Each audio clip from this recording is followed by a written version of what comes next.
প্রায় ৩ দশক আগে জীবিকার সন্ধানে মালয়েশিয়া গিয়েছিলেন আমির হোসেন তালুকদার, কিন্তু সেখানে যাওয়ার ৩ বছর পরই নিখোঁজ হয়ে যান তিনি।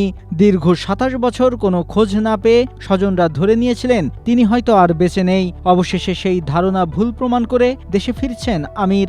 মঙ্গলবার দিবাগত রাত ১২টার দিকে মালয়েশিয়া থেকে ঢাকার হজরত শাহজালাল আন্তর্জাতিক বিমানবন্দরে পৌঁছানোর কথা রয়েছে তার। জানা যায়, দীর্ঘদিন ধরে আমির হোসেন মালয়েশিয়ার জঙ্গলে মানবেতর জীবনযাপন করছিলেন। সেখান থেকে উদ্ধার করে তার পরিচয় শনাক্তে এগিয়ে আসেন প্রবাসী বাংলাদেশিরা। বিশেষ করে প্রবাসী সাংবাদিক বাপ্পি কুমার দাস ও পেনাং রাজ্যের দীপু নামের এক প্রবাসীর উদ্যোগে সামাজিক যোগাযোগ মাধ্যমে বিষয়টি প্রচারিত হলে তা দ্রুত সাড়া ফেলে।